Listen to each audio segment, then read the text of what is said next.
Tertúlia. Meu boa tarde a todos. Hoje é dia 28 de agosto de 2013, é uma quarta-feira. Nosso verbete é de número 2763.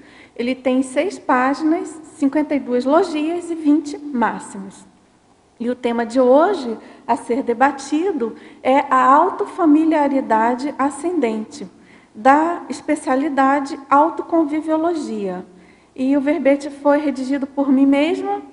Para quem não me conhece, eu sou Dulce Dal e estou aqui mediando as tertúlias, não é? Junto com a professora Rosa Nader.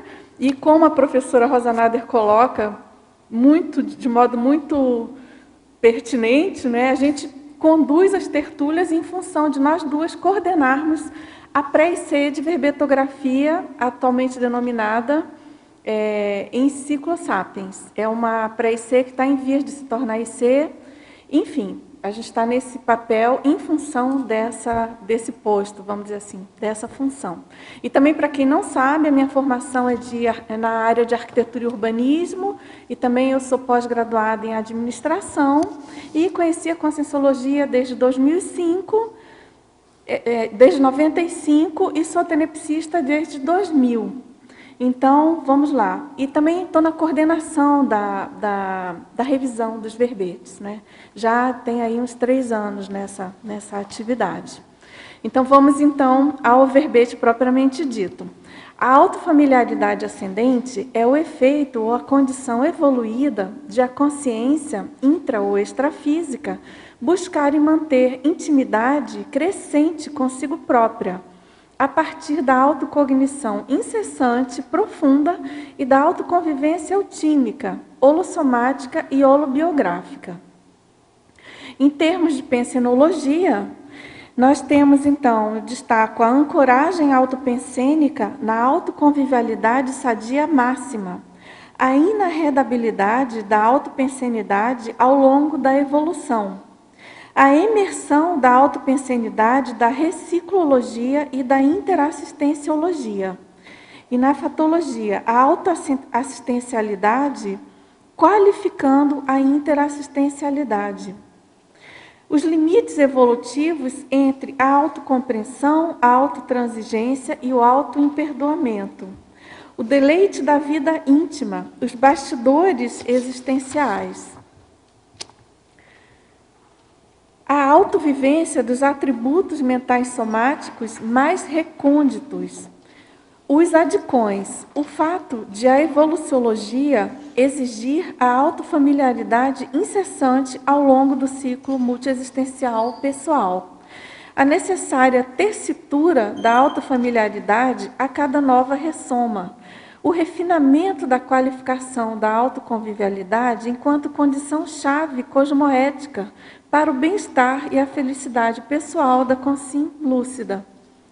Aí eu chamo a atenção que nessa fatologia nós temos 25 linhas, não é? O que constitui o máximo.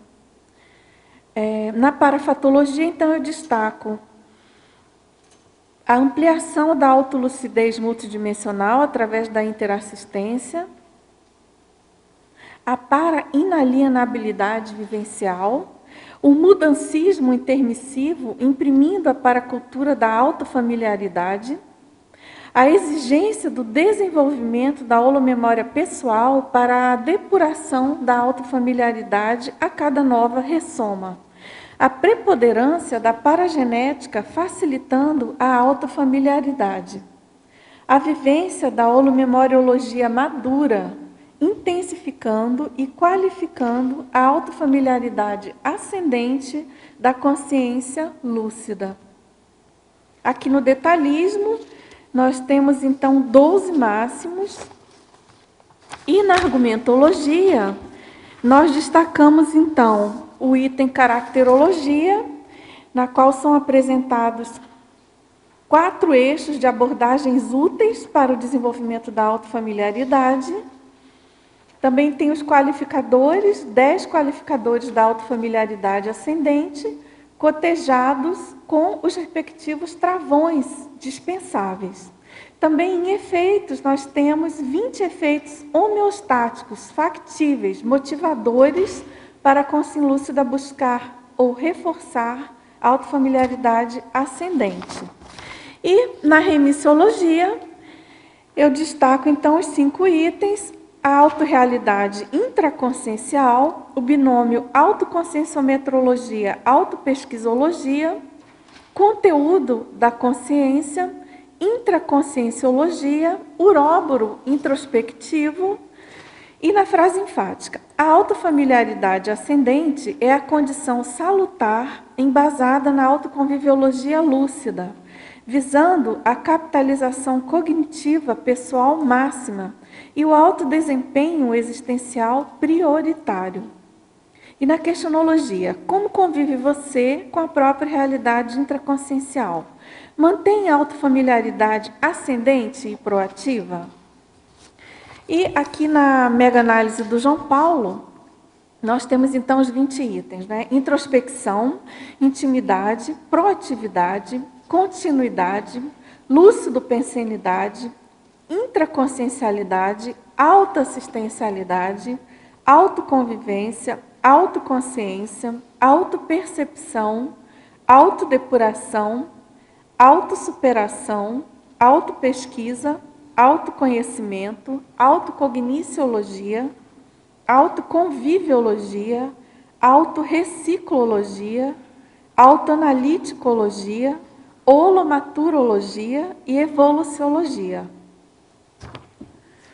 Bom, eu queria então chamar a atenção, assim, já que a gente está falando desse tema da autofamiliaridade, que requer aí muita autopesquisa, enfim, autoconhecimento e a própria questão da projeciologia, que a gente tem vários cursos em andamento. Agora eu destaco esse curso aqui do professor Pedro, que é Teoria e Prática da Personalidade Consecutiva, que é um estudo da seriexologia, é um estudo de caso do Émile Littré, que é sabidamente a personalidade consecutiva do professor Pedro, né? Esse curso vai acontecer aqui no Discernimento entre os dias 20 e 29 de setembro, ou seja, agora esse mês. E ele parece ser realmente muito interessante. Aí fica a dica para quem puder participar. Vai ter a questão da autoconscientização seriexológica, a questão da biografologia e algumas abordagens históricas, né? Sobre biografias em gerais, algumas personalidades, e é a primeira vez que vai ocorrer um estudo de caso nesse sentido, de modo amplo, de modo coletivo, com várias pessoas participando, vários pesquisadores, né? E também vai ter um campo bioenergético no dia 22, que é um domingo. Então, muito interessante, realmente bastante interessante. E outra coisa que eu chamo a atenção, que a gente já vem divulgando aqui há algum tempo, é a saúde holossomática, a 6ª semana de saúde holossomática da Cognópolis, que vai acontecer agora em setembro de 2013, de 30 de agosto a 8 de setembro. E também esse é um curso muito propício aí ao tema, né? Essa questão da nossa autofamiliaridade, da nossa autoconvivialidade sadia. E esse curso, essa atividade, essa semana culmina que no dia 8 de setembro, com o simpósio intercientífico da saúde consciencial. E nesse simpósio tem uma introdução à consciencioterapia aí para as pessoas que não estão ainda familiarizadas com o assunto. Vai ter também uma palestra da professora Mônica Portela, que é uma psicóloga, autora, psicoterapeuta cognitivo-comportamental positiva, né? Também vai ter um debate com a professora Mônica. Depois tem uma palestra sobre autoconsciencioterapia. Também tem uma outra palestra sobre análise transacional, autonomia e pessoas altamente sensíveis, enfim, e um debate final aí com os pesquisadores do tema. Então, assim, eu considero imperdível esse programa, dia 8 de setembro. Então, estão todos convidados. Agora, tem aqui algumas perguntas, né? Deixa eu entrar aqui já na perguntas de teletertulianos. Então, tem a primeira pergunta aqui sobre o item, a seção estrangeirismologia, na página 18, segunda linha. Então, ele pergunta: de que maneira podemos melhorar nossa escuta atenta do fio dos achates, apontando no górdio reciclável? Bom, essa colocação aí do Fidos Achates, para quem não sabe, essa expressão ela significa, é uma alusão à própria mitologia romana, né, greco-romana. O Fidos Achates é o amigo fiel, né, o fiel escudeiro, enfim. Ele é um personagem aí da mitologia, na verdade, é um personagem da Eneida, né, de Virgílio, mas, enfim, aqui não vem ao caso a gente se ater ao personagem em si, mas, enfim, a essa característica do amigo, do fiel amigo, né, da importância da gente valorizar, primeiro, o fato de ter um amigo realmente, digamos assim, fiel, de confiança, aquele amigo que a gente pode contar para nos dizer o que a gente precisa, cuidar e melhorar e corrigir, né? Então, não perder a oportunidade, tanto a gente enquanto amigo do outro, quanto receptor, e confiar nesse amigo para nos apontar ali o nó górdio. Muitas vezes a gente tem dificuldade de perceber o nó górdio a ser modificado, o nó górdio que a gente precisa trabalhar e precisa corrigir. Muitas vezes aquilo é tão íntimo nosso, né, tão corriqueiro, que a gente não se dá conta de que é um travão evolutivo, né? Então, eu acho que é um recurso interessante essa escuta atenta do Fidos Achates, né, do fiel amigo aí, e que aí a gente pode até, dentro da conscienciologia, aproximar até da amizade raríssima, né? Pode ser uma amizade raríssima, mas não necessariamente, enfim, pode ser uma nova amizade aí surgindo, mas que vai estar ali, porque essa questão das amizades, ela varia muito com o timing da vida, né? Às vezes você tem uma pessoa que é muito amiga, mas não está ali, pode até ser uma amizade raríssima, mas que não está ali no cotidiano, fazendo parte ali do seu dia a dia. Então, a colocação aqui é essa, é realmente ficar mais atento, né? Ele pergunta como podemos melhorar essa escuta. Ora, a melhor maneira de melhorar, em primeiro lugar, é perguntar. Se mostrar aberto e fazer essa pergunta, ou se mostrar aberto para receber as críticas de quem está mais próximo, né? Muitas vezes também a gente ali com excesso até de intimidade ou de familiaridade com alguém, a gente esquece também de valorizar quem está mais em volta nesse sentido, de poder nos ajudar aí nas nossas melhorias necessárias, né? Você quer perguntar? Lucy, como é que surgiu a ideia de fazer esse verbete e como é que foi a composição desse título assim? Porque é bem peculiar, né? Autofamiliaridade ascendente.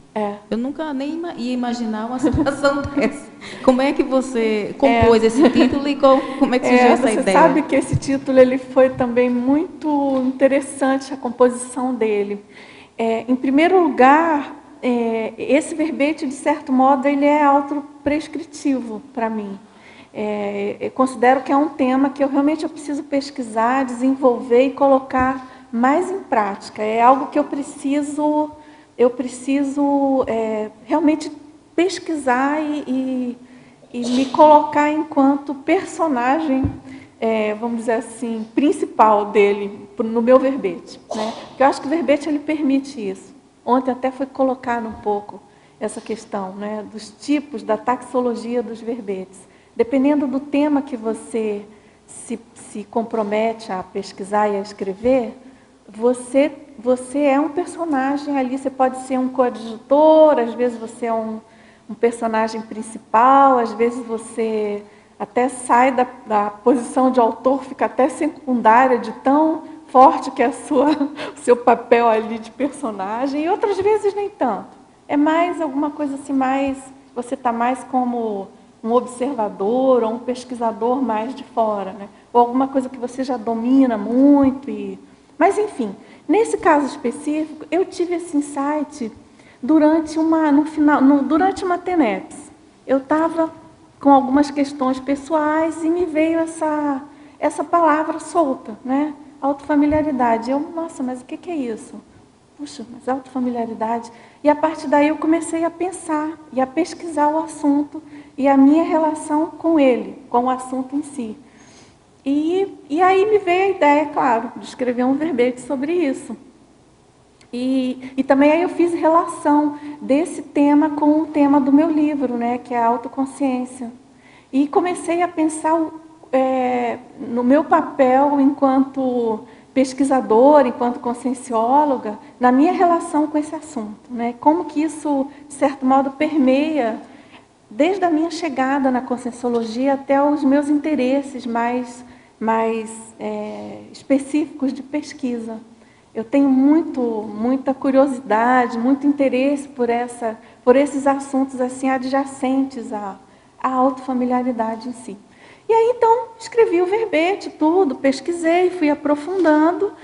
Só que quando o verbete estava pronto, eu me deparei até em função de alguns comentários, até de alguns revisores, e eu mesma tinha alguma coisa que me incomodou, porque eu tinha considerado que eu queria uma abordagem homeostática para esse tema, né? Que eu coloco a minha mensagem principal é da autofamiliaridade enquanto uma alavanca aí, já que é uma necessidade você conviver com você mesmo, é inexorável a evolução, né? Até coloco isso na argumentologia, que então essa familiaridade ela passa a ser alguma coisa que a gente busque do ponto de vista homeostático, né? Evolutivo.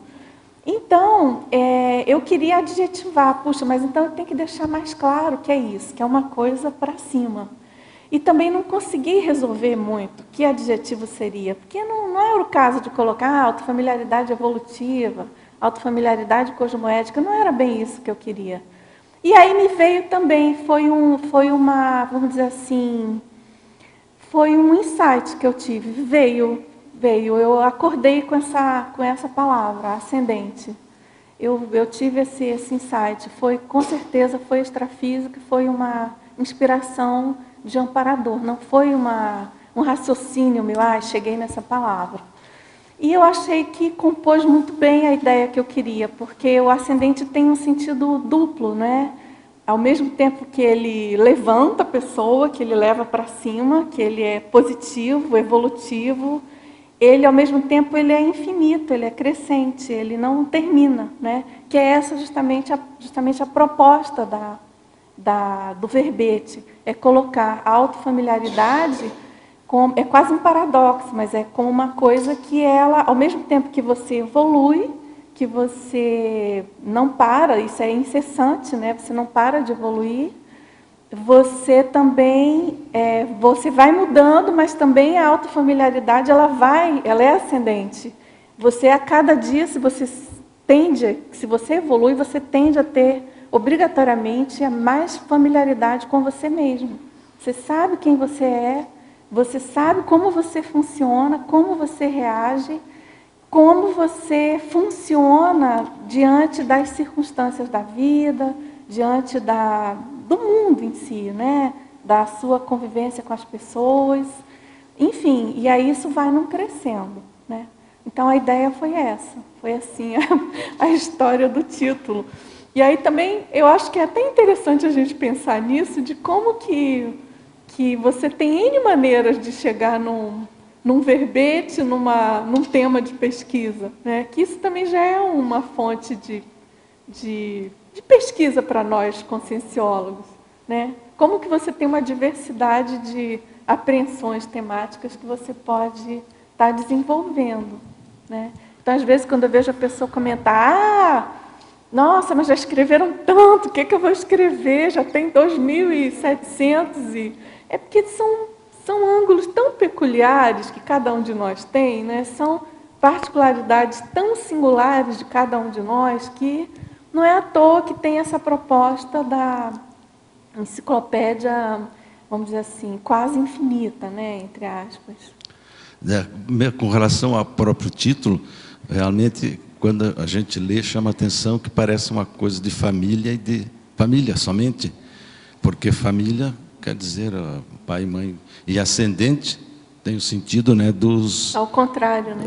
Dos avós, dos pais avós e o passado. Que vem antes, né? Então, realmente, o título é até enganador. Parece que a gente vai tratar de família. Ele não traduz de cara, né, a ideia. Depois, então, a gente vai ver o significado da palavra, né, no sentido de intimidade, conhecimento profundo. Aí, então, é que a gente vai entender o sentido da expressão, realmente interessante.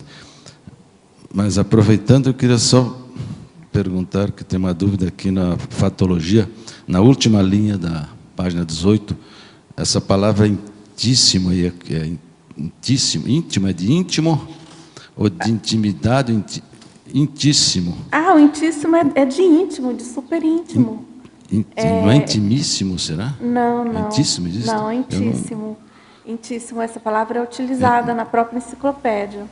Ela se refere ao que é super seu, é o recôndito da consciência, né? É o super íntimo. Muito íntimo. É mais uma palavra que a gente aprende. Então. Mas se eu não me engano, eu não tenho certeza, mas dá uma olhada no verbete intraconscienciologia, naquela famosa listagem do professor Valdo. Para mim, esse verbete é um dos mais espetaculares da enciclopédia. Eu gosto muito desse verbete. Eu tenho a impressão que essa palavra está nesse verbete, intraconscienciologia. Certo. Não tenho certeza, mas eu penso que sim. Então, aproveitando, então, pedia que tu explicasse o último binômio, esse grande que tem aqui, inexorabilidade da último binômio? Inarredabilidade da autofamiliaridade ascendente ao longo da autoevolução. O binômio inexorabilidade da autoconvivialidade, é esse? Isso.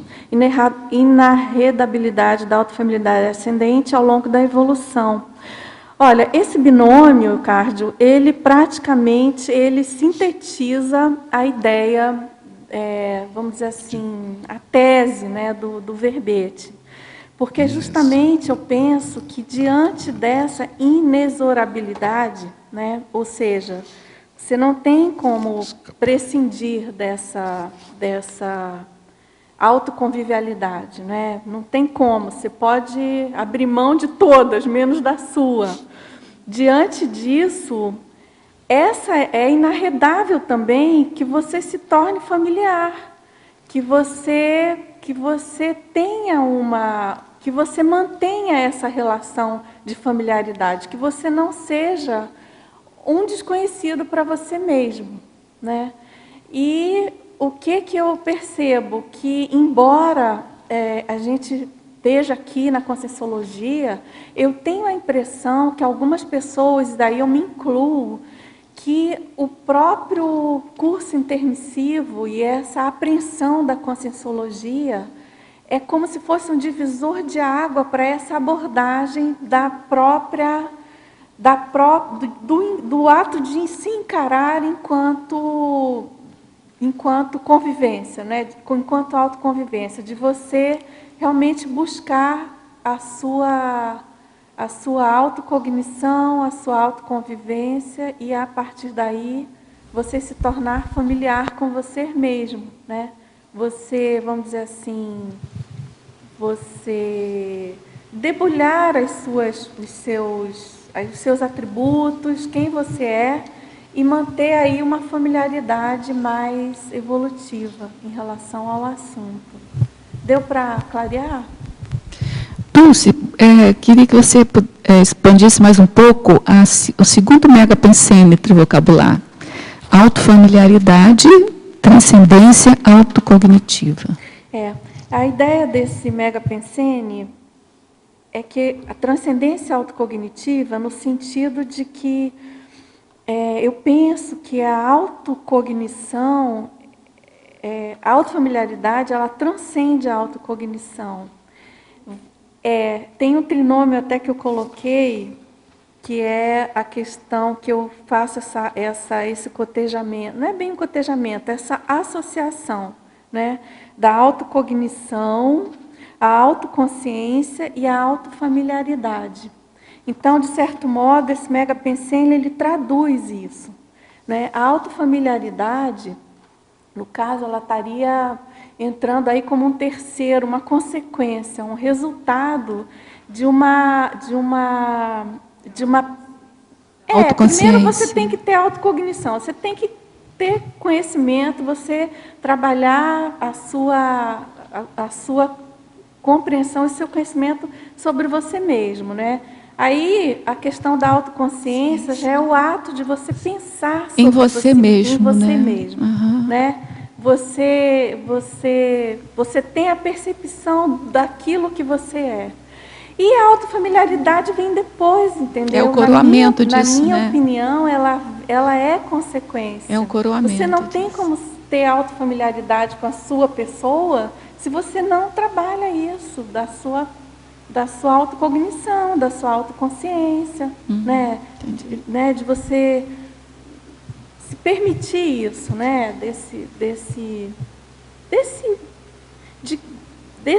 Vamos dizer assim, desse cotejo, né? E transcender a sua autocognição, né? Por isso que eu pensei. A sua frase enfática também fala mais ou menos a mesma coisa? Assim, Exatamente. Tem mais exatamente, mas aí a frase enfática eu já tenho pulo a mais. Eu queria que você expandisse essa frase enfática também.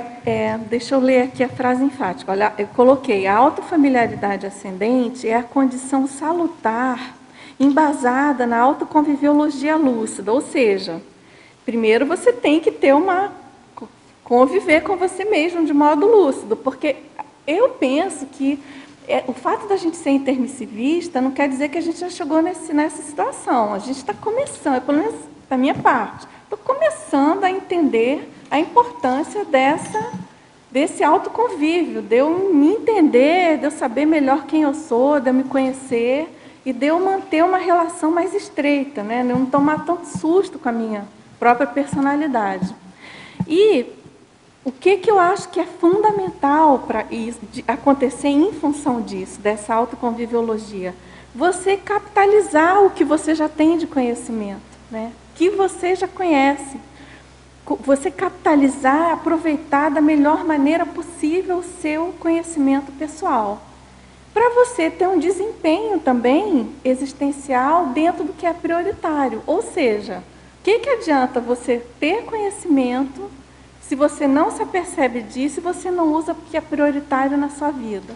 É aquela história da gente viver no subnível evolutivo, da gente não ter aquela concepção real de quem a gente é, por N problemas, N motivos, N travões conscienciais, a gente automaticamente se coloca em subnível, até de cara por alguns comodismos, né? Ou por inocência, ignorância mesmo, né? Inaptidão, o fato de estar conversando agora com esse diálogo mais íntimo da gente mesmo.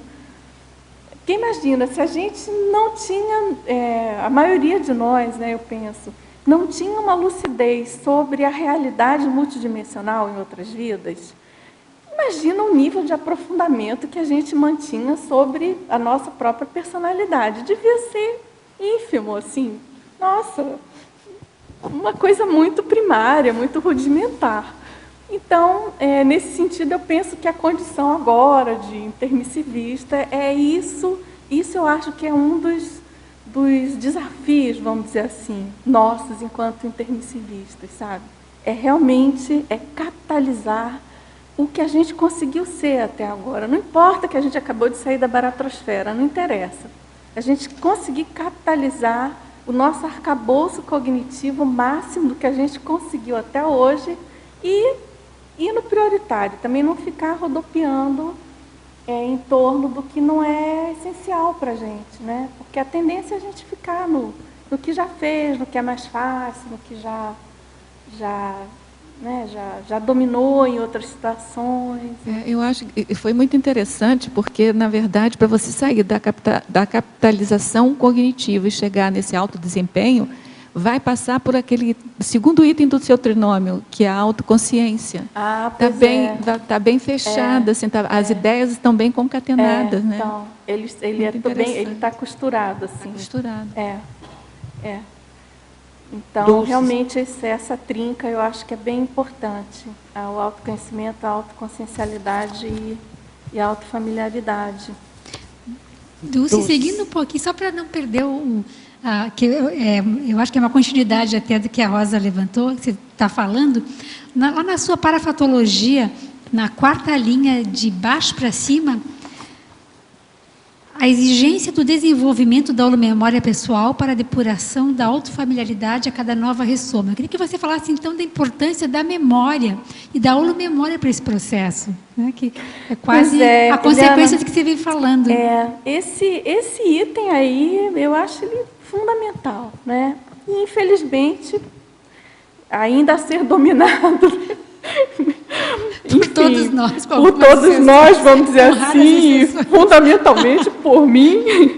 Mas, quer dizer, é claro que sem holomemória pessoal, se a cada ressoma a gente começa, vamos dizer assim, praticamente do zero, né, enquanto pré-serenões, fazendo aquelas célebres perguntas, né, e sem entender o que a gente está fazendo e quem a gente é todo um exercício aí da recuperação de cões, né? Enquanto isso não vai acontecendo, a gente fica no limbo, vamos dizer assim. Essa autofamiliaridade, ela fica muito superficial, né? E eu acho que uma coisa interessante para a gente pensar isso, eu não sei, eu acho que isso é um pouco comum com todo mundo, né? Mas eu me lembro da minha infância, da minha condição assim, muito pequena mesmo, tipo 6 anos, e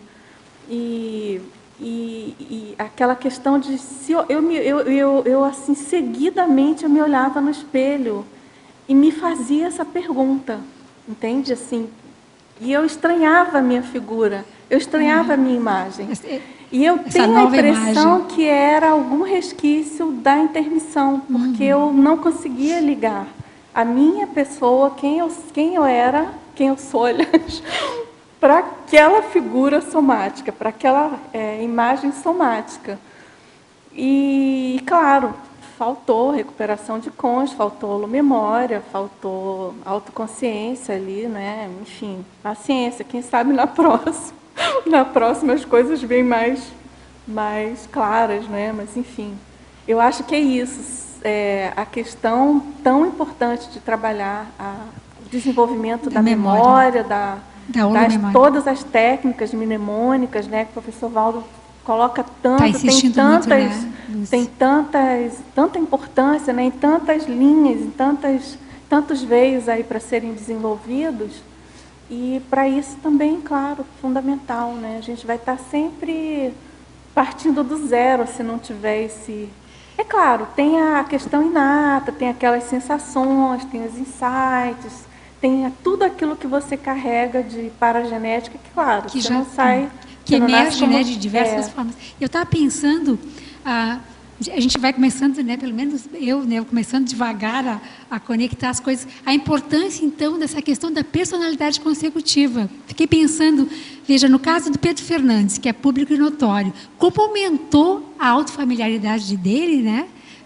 Como eu penso, né, estou aqui conjecturando, ao saber da questão do litré, né? Que é como o fio da meada, exato, né? Isso. E o professor Valdo, então, com a questão de Zéfiro e todas as outras personalidades consecutivas, né, que ele já tem conhecimento, e como isso, como você coloca muito bem, é inexorável o processo evolutivo, né? Talvez tem a ver com a própria escala evolutiva. Quanto mais ascendência na escala evolutiva, maior essa autofamiliaridade. Então, e ao mesmo tempo que você vai acelerando a evolução, mas ela vai aumentando também, eu penso. Tem a ver com identidade extra, com personalidade consecutiva, com, né, como esse seu tema é profundo, né? Ele é complexo. Muito bom. Parabéns pelo verbete, Lúcia. Muito bom, parabéns. Eu achei muita sincronicidade que quando você fez a divulgação do curso do Pedro, né, que aí a gente olha, que bom fazer e tal. Ela falou, já estou inscrita. Aí me veio na cabeça o Condorcet e a palavra perfectibilidade, que é exatamente isso que você está falando, de você ir evoluindo e não ter fim, né? A evolução é infinita. Né? Não sei o que ele pensava a respeito, mas essa palavra foi... Vamos pesquisar, né? Isso eu não conheço. Eu conheci porque eu dei uma olhada no Condorcet, que ele era matemático também, então me interessou. Mas assim, Questão da perfectibilidade. Né? Aí quando você falou, mas foi assim, minutos depois, assim, eu falei, nossa, mas que sincronicidade, né? Muito E bom. o professor Valdo, no sábado, no círculo, ele usou uma expressão, acho que foi um pouquinho antes de começar o círculo, a síntese eterna. Síntese eterna da consciência, né? Interessante essa expressão, né? Muito E boa. Né? onde entra, ele colocou o conhecimento da teologia, da história, a memória, né? A holomemória. Ele usa também a expressão futuro infinito, né? Verdade. Agora, com relação à pergunta a gente está fazendo um jogralzinho aqui, a Eliana. E com relação a esse negócio da holomemória que ela falou, volta de novo para aquele trinome, para a tua frase enfática, que é a catalisação da cognição. Porque você tendo a holomemória, você vai catalisar muito mais. Né? E aí, o verbete está muito bem fechado, né? Muito bem entrosado. Assim. Muito obrigada. Dulce, aqui, só um pouquinho. Só completando, que você falou que a palavra está no verbete, ela está, só que é intimíssimo.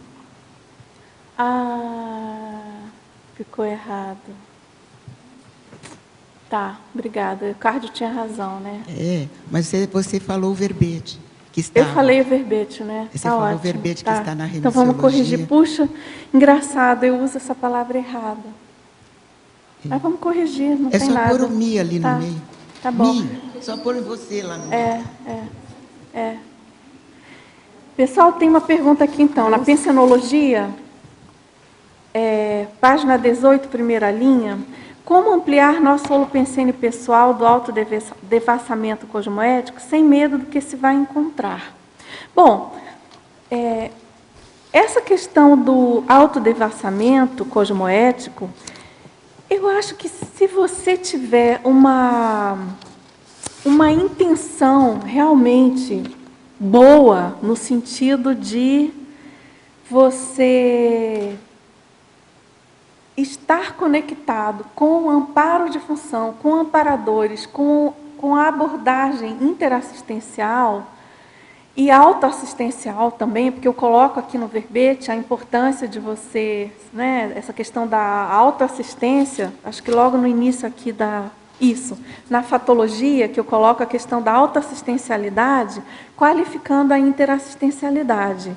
Então, se você está imbuído desse processo de fazer o seu autodevassamento nesse clima da assistenciologia, esse medo ele tende a se reduzir, porque você não precisa temer ao encontrar alguma coisa que desagrade você, porque o objetivo é melhorar, é corrigir, e você também, dentro dessa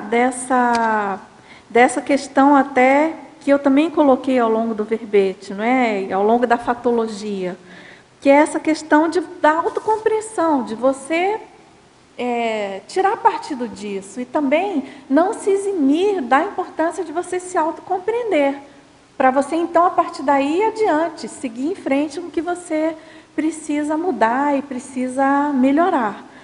Então, esse holopensene pessoal do autodevassamento cosmoético, eu penso que ele pode ser construído a partir dessa autopensenidade da neopensenidade, vamos dizer assim. Então, são essas duas coisas, você ter esse abertismo consciencial para uma condição nova e você ter a questão da autoassistencialidade e da interassistencialidade permeando essa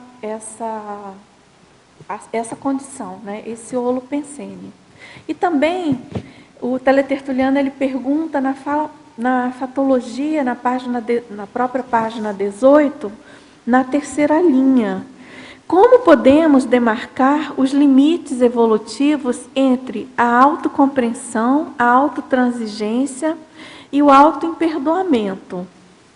Então, vamos dizer assim, essa trinca aí, esse trinome também, eles são esses itens são bem interligados E você também precisa, para isso, eu acho que você precisa estar muito aberto para a questão dos seus comodismos, né? Se você, por exemplo, está levando uma vida muito acomodada, por exemplo, com poucos desafios, provavelmente você vai estar longe aí da questão do autoimperdoamento, né? Então, para isso, por isso é que eu acho que eu proponho, então, por exemplo, voltando até a questão da própria frase enfática, né? De você realmente buscar atuar no prioritário, evolutivamente, para que você possa ter uma autocompreensão do que você, com você mesmo, você ser relativamente transigente com a sua realidade intraconsciencial e você manter um autoimperdoamento no sentido de você correr atrás do que precisa ser modificado. Porque também, o que adianta você ser totalmente autotransigente, você compreender e você estar aí passando a mão na sua própria cabeça e não levar adiante o que você precisa fazer em relação à sua proexis, por exemplo, né? Ao que você se propôs a fazer nessa ressoma. Então, eu penso que esses limites autoevolutivos, eles podem ser medidos pelas suas realizações intrafísicas, pelo próprio nível não de autorreconhecimento, mas de satisfação pessoal com as suas realizações, com o que você vem fazendo. Até que ponto você está satisfeito, você, com toda a autocrítica, você pensa que aquilo está valendo a pena, e a partir daí você sai medindo e sai redefinindo esses limites. E claro, a Conscienciologia tem muitas técnicas para isso, né? Aí entram aí todos não, mas muitos cursos, muitas técnicas, os próprios laboratórios. Eu penso que a Conscienciologia em si, ela, oferece muitas coisas para você definir esses limites, né? Porque, justamente, mais uma vez, aí a importância de você demarcar, né, o limite do auto-perdoamento e do auto-imperdoamento para você realmente seguir em frente naquilo que é preciso. Você quer perguntar? É mais ou menos dentro do que você falou mesmo, né? Como que poderia ajudar, né, uma pessoa que está nessa condição que você coloca na antonimologia, primeiro item, autodistanciamento regressivo. Então, às vezes a pessoa, né, está passando por alguma fase crítica e ela está com pouca lucidez, né, se vitimizando, ou está numa condição de autocorrupção mesmo. E também, às vezes, o que acontece, a pessoa não tem lucidez, né, e está se autoassediando. E, geralmente, quando a pessoa se autoassedia, fica cheia de razão, né, cheia de razão naquela condição crítica dela, né, para tirar a pessoa dessa condição, né? Como que a gente poderia ajudar, né? Pensei até na impactoterapia, mas talvez não fosse o caso, não sei se você teria alguma outra ideia. Para tirar a pessoa da condição dessa condição de autovitimização. Pois é. A condição da autovitimização, né, Keiko, ela tem um cunho, assim, é muito cômodo, né? É uma condição muito cômoda. Dentre as várias condições que você possa se colocar, aí a gente indo para aquela, tentando assim abstrair, ter uma visão mais panorâmica da nossa condição na vida, né? Porque eu gosto de fazer esse exercício. Tentar, assim, sobrepairar a minha condição e me analisar. E analisar ali o todo, né? Aquele contexto. É uma condição muito mais fácil, muito mais cômoda, você se vitimizar, estou assim porque coitadinha de mim, porque olha, aquela pessoa, ela é mazinha, eu não tive tanta oportunidade, mas ela é mais inteligente do que eu, mas é mais bonita, nasceu homem, eu nasci mulher, imagina, eu nasci no interior, puxa, a pessoa, o pai daquela pessoa era isso, mas a mãe, não, minha casa, era horrível.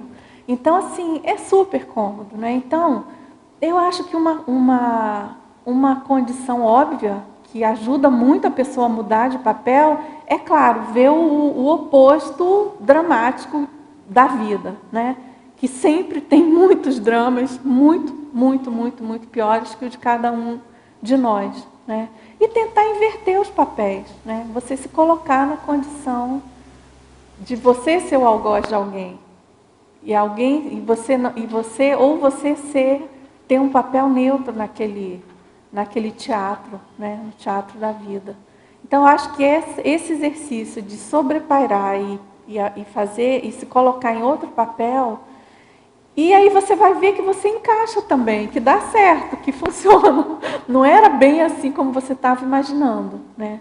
Que aí tem aquela questão da imaginação da gente, né? Que também eu coloco até num trinômio que compõe eu acho que é um trinômio, a questão do trinômio imaginação, memória e juízo crítico. Que aí dentro desse contexto da autofamiliaridade, você pode pensar que a imaginação ela tanto pode ir para o positivo, quanto para o negativo, quanto para o mais próximo da realidade, né?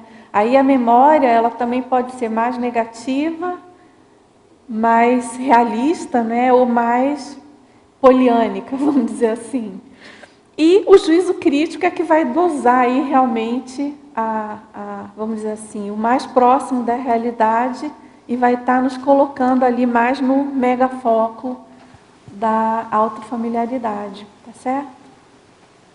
Clareou um pouco, Keiko? Dulce, aqui na página 18, na coloquiologia, o segundo item, o ato de saber pela raiz as preferências pessoais. Então, o ato de saber pela raiz as preferências pessoais. Aí, na verdade, essa coloquiologia, ela funciona ao modo de... São variações assim, acerca da mesma realidade, não é? De você realmente nadar de braçada, aí que eu usei também, dentro da sua realidade consciencial. Então, o ato de saber pela raiz as preferências pessoais é uma das maneiras de você manifestar o seu autoconhecimento, né? E a sua familiaridade, a autoconsciência sobre você mesmo, né? Se você conhece as suas preferências pessoais, você já vai, de certo modo, dominar ali algumas reações, alguma maneira de você agir. E você, com isso, você já vai encurtar muitos caminhos na sua vida, né? Essa questão de você ter essa cognição, você conhecer realmente quais são as suas preferências. Você não precisa que alguém venha e te diga, não, eu vou te dar isso aqui porque eu acho que você vai gostar, isso pode... Você já domina isso, é a condição ideal, né? E também você não vai ficar perdendo tempo com coisas que não sejam da sua preferência, que não vão te ajudar em alguma situação. Isso aí tem a ver também com você inibir aquela condição da decidofobia perante as várias situações da vida, né? Que você nem conhece direito, não sabe direito das suas preferências e você cai na decidofobia, né? Você tem dificuldade por falta de familiaridade com aquilo. Você entra na confusão mental da decidofobia, né?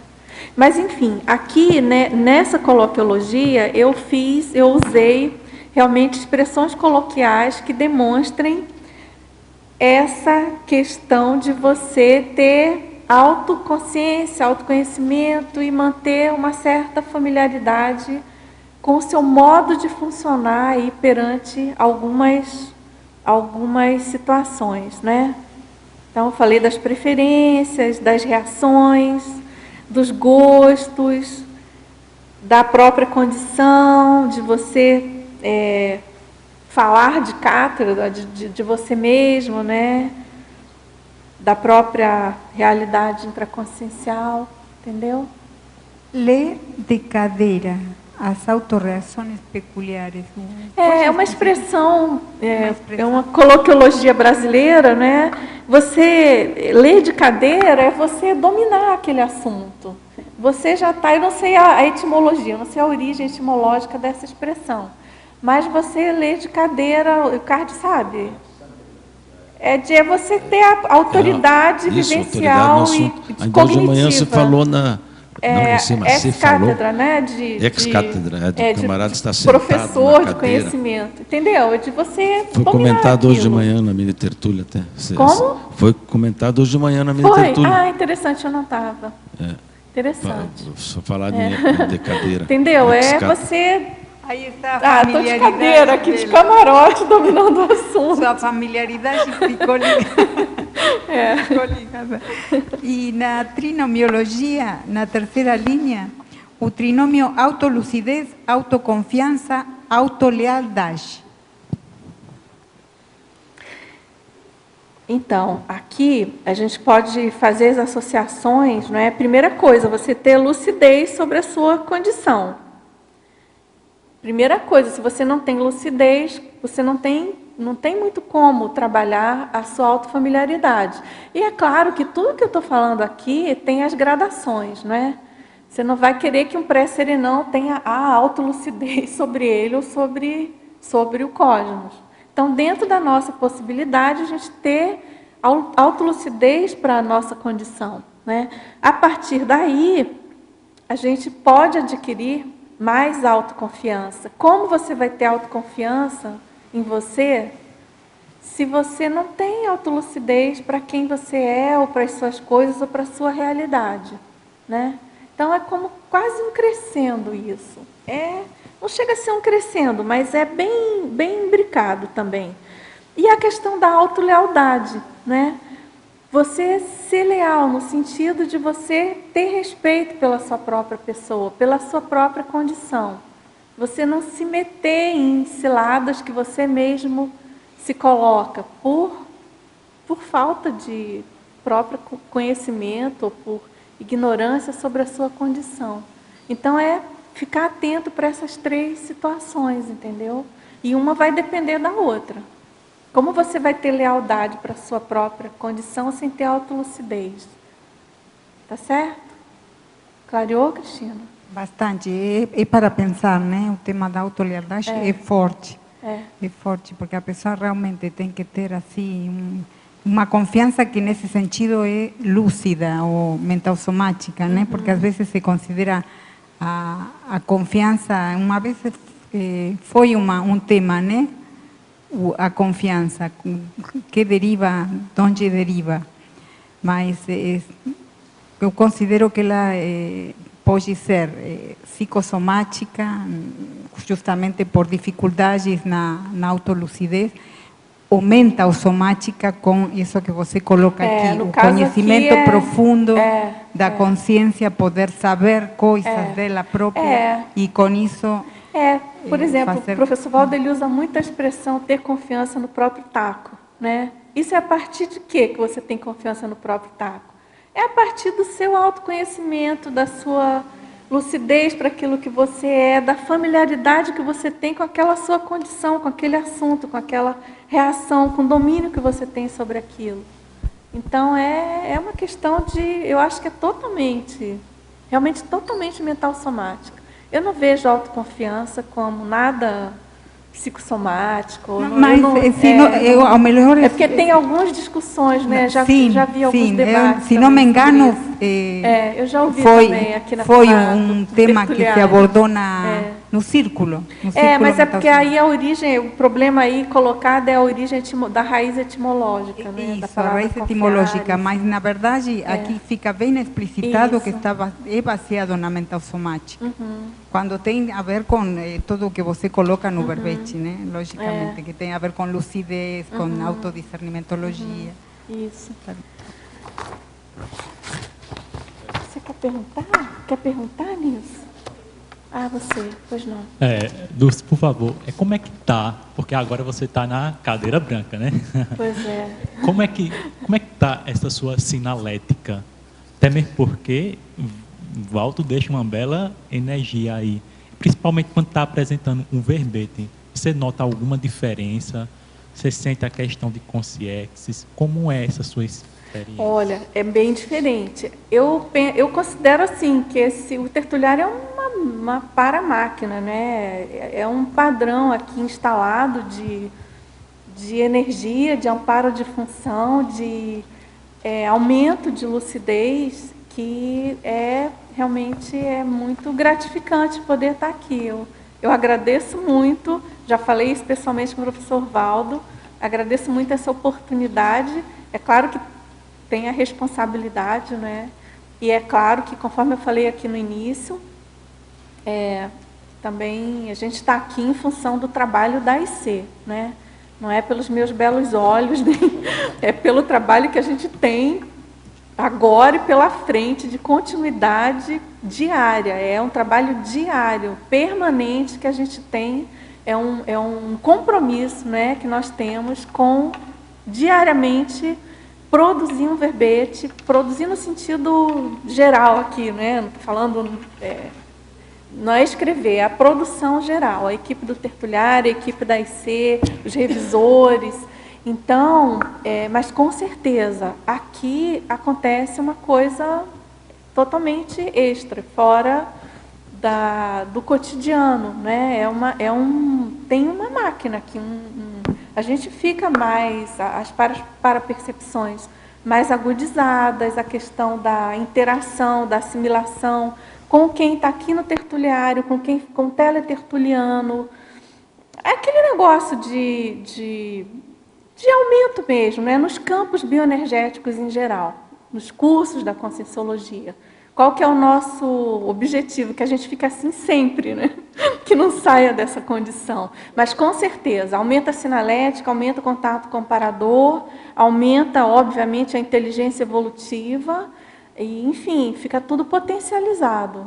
E, claro, isso tem a ver com o fato do tertuliário estar sendo trabalhado para isso, otimizado para isso há anos, né?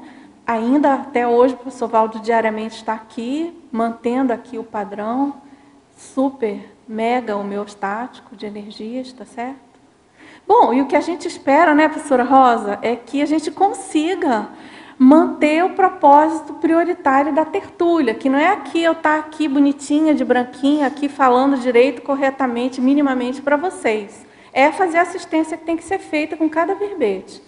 O papel fundamental de cada verbete aqui é TARES, tá certo? Então, ocorre uma assistência aqui multidimensional, que a gente não tem ainda a lucidez para perceber, né? A gente pega, assim, meandros, resquícios, alguma coisa assim mais pontual, mais factual, mas o trabalho multidimensional é o mais sério, a assistência multidimensional é o mais sério, tá certo? E a gente pensar na responsabilidade nossa enquanto intermissivista, enquanto teletertuliano, tertuliano, de estar fomentando esse trabalho, entendeu?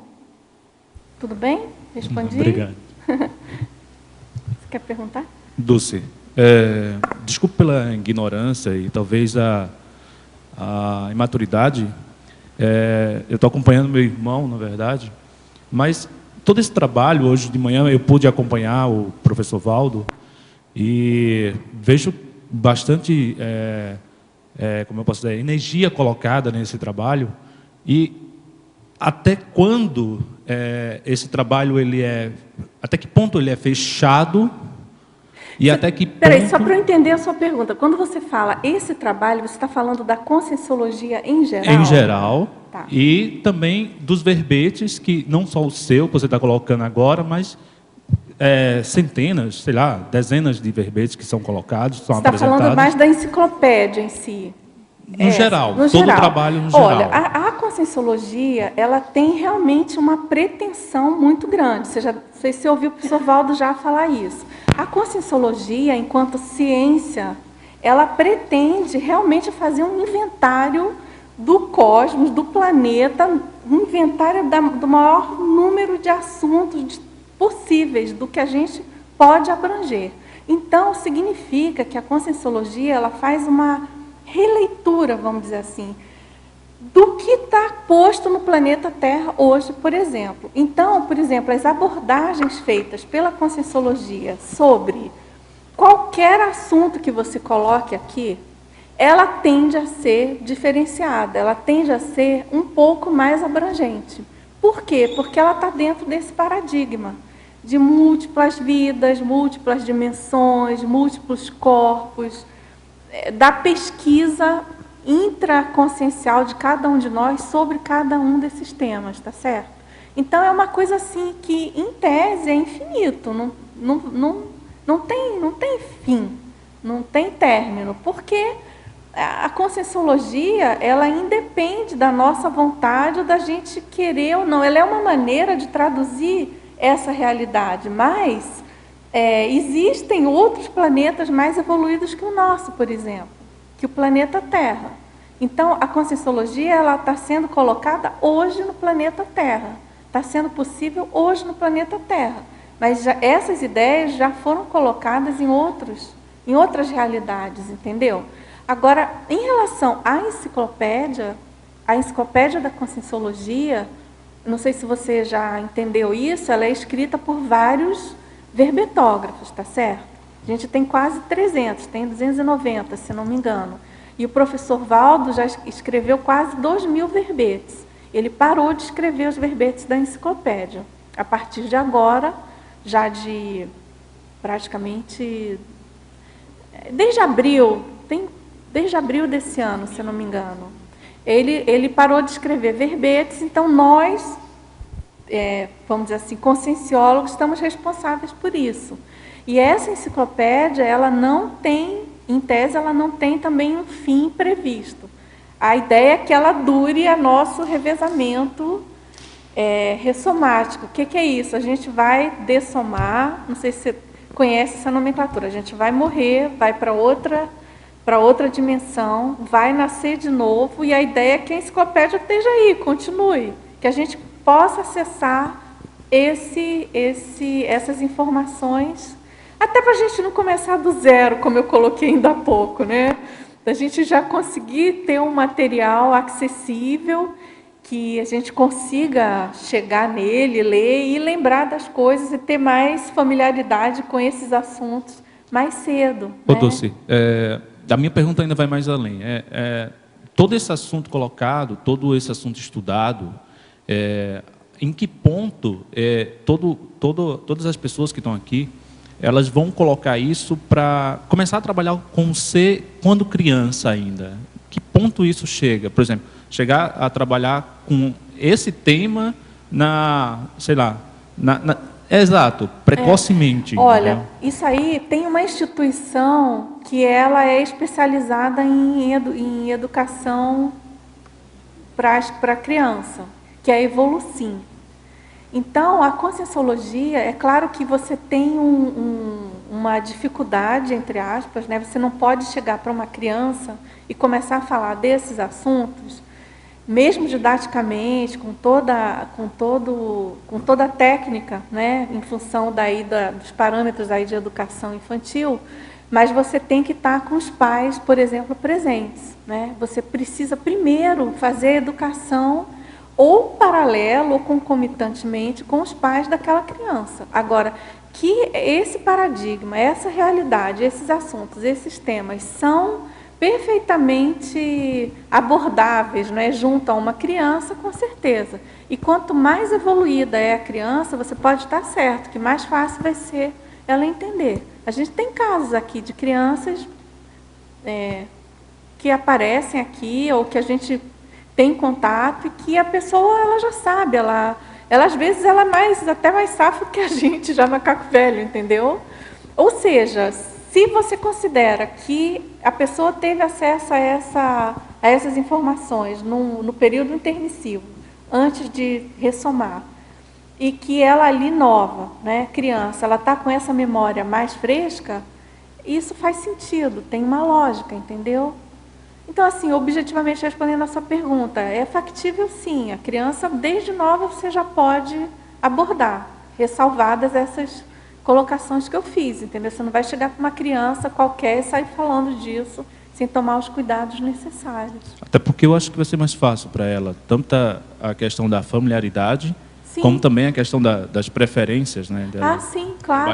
Isso, quanto mais cedo Claro, se a pessoa tiver, a pessoa tem que estar, de certo modo, com um nível de maturidade. Mas, por exemplo, nós aqui, que hoje adultos, admitimos que somos intermissivistas, que estudamos isso antes de ressomar, que temos aqui uma familiaridade com esse tema, com os assuntos em geral da Conscienciologia, é claro que se a gente tivesse acessado essas ideias enquanto crianças, é óbvio que a gente teria muito mais lucidez. Hoje eu fico vendo, né, principalmente o pessoal mais errado, né, vamos dizer assim, o pessoal já mais velho aqui na Conscienciologia.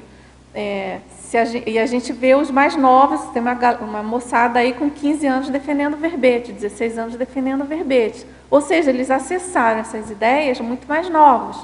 E aí não que ninguém está se colocando em condição de vítima, não é isso. Mas é claro que se a gente tivesse acessado, não é que é claro, mas é o mais provável, que se a gente tivesse acessado mais novo, a gente teria um nível de maturidade maior agora, um nível de lucidez mais aprofundado, de conhecimento, de tudo. Você já estaria desenvolvendo isso, não teria perdido tempo com outras buscas, com outras prioridades, entendeu? Que aí justamente entra a técnica da inversão existencial. Não sei se você já... Que a pessoa desde jovem, ela priorizar essa evolução, né? Daí já é um outro conceito da Conscienciologia. Mas é justamente o jovem já buscar a evolução, a assistência, através da assistência, desde cedo, entendeu? Já colocando em prática mesmo esse... Eu acho que o mais sério é a pessoa, desde jovem, colocar em prática, né, essas ideias. Tá certo? Obrigado. Ajudou aí? Ajudou. Deu para clarear? Deu. Tá bom.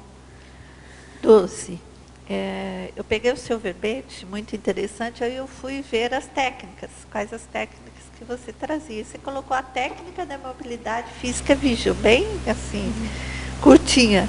E pensando bem, né, eu acho que é interessante, mas eu queria que você falasse um pouco mais por que você escolheu, e tão pontual assim, essa técnica. Olha, eu escolhi essa técnica diante da minha vivência mesmo com essa técnica. Eu já fiz essa técnica mais de 10 vezes, em casa. Não fiz, no laboratório aqui do CAEC eu fiz acho que uma vez ou duas só.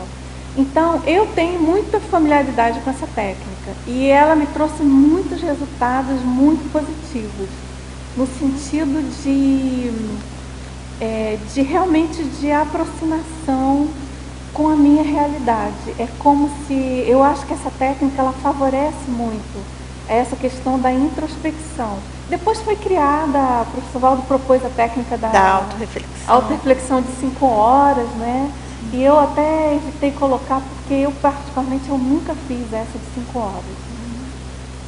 Mas embora eu já estou, praticamente já me agendei para fazer, a questão de agenda mesmo é que não tem dado tempo, não tem tido tempo, né? E essa, por exemplo, eu não posso fazer em casa, eu não vou conseguir.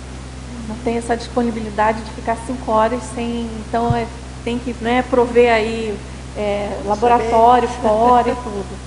Mas, enfim, é isso, sabe, Lúcia? Eu penso, na minha experiência, realmente, essa técnica, ela me propiciou abordagens muito íntimas, muito reveladoras, a questão de insights, de expansão da consciência, de experiências projetivas muito didáticas, muito... técnicas, né? Eu acho que, para o meu caso particular, e eu penso que, em geral, para todo mundo, de vez em quando eu tenho alguns relatos, a gente ouve relatos, né, de pesquisadores, então eu recomendo, vale a pena. É interessante. E você aprofundar, sabe? Ela permite realmente aprofundamento, assim, de algum tema, alguma questão, ou algum desafio que você tenha, alguma coisa, algum incômodo, ela permite você superar, assim, aprofundar e superar o negócio. Interessante. Você falou de experiência projetiva. Aí tem outro item que eu também queria perguntar para você, na parafatologia, na 7ª linha, de cima para baixo. As para-reações pessoais ratificando a genuidade da projeção lúcida. Isso aqui é o seguinte... é aquela condição de você ter uma projeção lúcida na qual você tem uma reação. E aquela reação é muito comum de você ter no intrafísico, aqui na sua vida, na dimensão intrafísica. E, de certo modo, aquilo, então, mostra, na minha opinião, é uma maneira de você se certificar de que você realmente estava ali projetado. Porque é uma reação que ela não é tão comum, ou ela não é tão... Seria uma reação um pouco menos factível de acontecer num sonho, diante da sutileza dela, da particularidade dela. Entendeu? Por exemplo, uma vez eu me considero uma pessoa assim discreta. Eu gosto, se eu puder entrar pela porta do lado, de algum lugar, eu não vou entrar pela porta da frente, eu vou entrar pela lateral. Eu gosto, é a minha predileção, eu tenho essa característica. E uma vez eu me vi numa condição, numa projeção, era uma coisa que tinha algum evento, tinha um negócio de encontrar uma consciência, era um grupo, né? E a maneira que eu me apresentei era exatamente a maneira como eu me apresentaria aqui. Então isso já aconteceu mais de uma vez. Então para mim ficou um referencial, assim, é uma sutileza familiar de comprovação. Puxa, parece que é um bom indicador, era eu mesma ali. E aquelas projeções que às vezes também assim tem todos os indícios de ser projeção, mas é de uma maneira assim, você se surpreende com a reação que teve ali. Aí é o caso, é o contrário. Aí é o inverso, contrário, né? Aí é que eu falo, aí eu acho que é a tônica do verbete. Né? Que é aquela situação de eu achava que já tinha superado, e de repente está ali. Então, também serve como indício. Com certeza, aí é o outro lado dessa história, né? De você não ter, de você se surpreender com as suas reações por falta de conhecimento, de autofamiliaridade, né? Você não sabe ali direito, você acha que reagiria de tal modo. E aí entra também a problemática da falta de rememoração, de holomemória, e você tem então uma visão parcial do que você poderia, do que você representa de fato, né? Do que você é de fato. Né? Então são as duas coisas, acho bem importantes a gente cuidar. Né? Duas condições aí projetivas. Isso, que de certo modo revelam de fato a como nossa realidade. O alto, né? O alto contato. Obrigada. Em numerologia, terceira linha, a autofamiliaridade ascendente na sensação da emoção. Você poderia comentar um pouco mais? Aqui na numerologia eu dei um apanhado geral, né, da autofamiliaridade em relação a várias circunstâncias, né? No caso aqui na sensação da emoção, por exemplo, quando você é a maneira como você reage, por exemplo, diante de algumas emoções que acontecem no seu cotidiano, por exemplo, entendeu?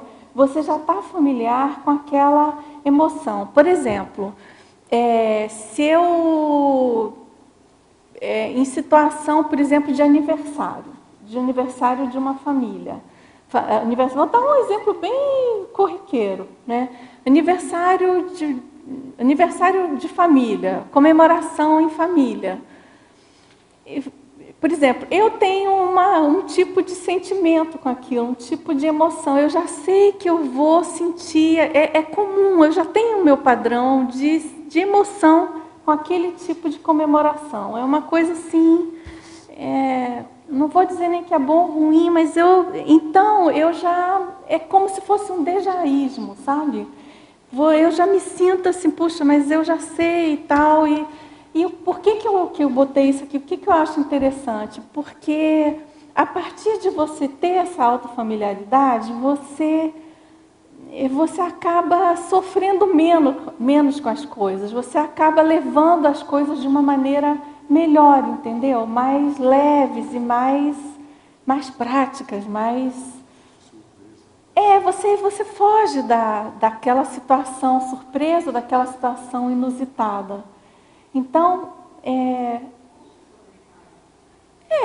foge, sobrepaira, ou foge no sentido de que você pode evitar alguma situação de baixo constrangimento.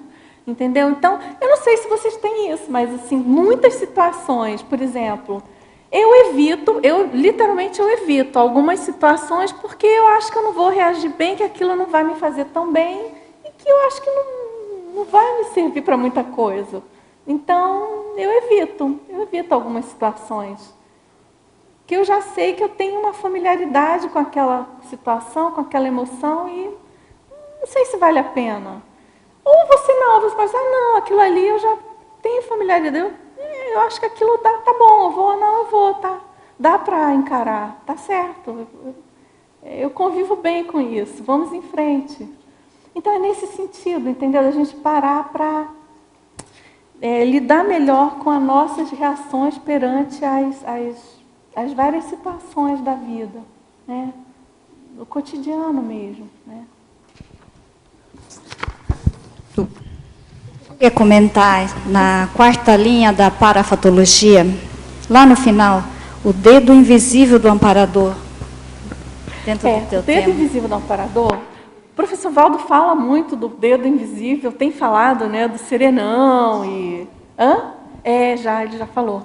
Mas aqui, no caso aqui, o dedo invisível do amparador, é que eu penso que os nossos amparadores, eles trabalham muito para que a gente tenha esse desvelamento pessoal de quem nós somos. Por exemplo, no momento que eu tenho um insight, foi mais do que um insight, né? Foi uma telepatia assim, direta, para eu trabalhar sobre esse tema, é o dedo invisível do amparador, no sentido de que ele não foi visto diretamente, mas é o dedo invisível do amparador me ajudando a trabalhar a minha autoconvivialidade, é o dedo invisível do amparador ajudando você a entrar nesse fluxo evolutivo, nesse fluxo do cosmos, né? Que aí eu acho que é fundamental e que a gente precisa conseguir interagir mais com isso, né? Identificar mais esse dedo. Estava aberta também para isso, né? Estava pensionizando acerca. Devia estar mais, né? Mas estava. Sintonizou com a frequência do amparador. Tá, e na sexta linha, de baixo para cima, também eu gostaria que você comentasse o mudancismo intermissivo, imprimindo a paracultura da autofamiliaridade. Né? Eu queria saber se você está se referindo ao período intermissivo anterior, do curso intermissivo ou do futuro, não, do próximo? Tem um verbete que se chama intermissão mudancista. Sim, tem. A intermissão mudancista justamente se refere à intermissão na qual nós fizemos o curso intermissivo, né? E com isso, claro, houve uma virada evolutiva para todos nós. Né? Então, quando eu coloco aqui o mudancismo intermissivo, imprimindo a paracultura da autofamiliaridade, é isso, eu falei um pouco mais no início da tertúlia. É justamente a partir do curso intermissivo, ocorre essa mudança em nós mesmos, né? De autoconsciência da nossa condição, de saída de condições baratrosféricas, de tomada de lucidez da nossa condição, de possibilidade de ressoma aqui com a conscienciologia. Então, isso vai estar promovendo, entendeu? É isso mesmo, é em cima do período intermissivo. Dulce, aqui na página 20 do Numerologia, né? No terceiro item você comenta a autofamiliaridade ascendente na apreciação do cenário.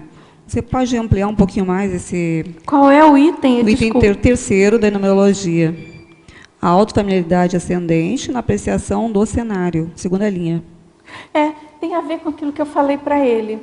É a mesma coisa, você está... Mas aí é em relação a algum cenário, entendeu? Eu queria ver se era cenário pessoal ou cenário geral. Não, é cenário geral, Neida, é cenário geral.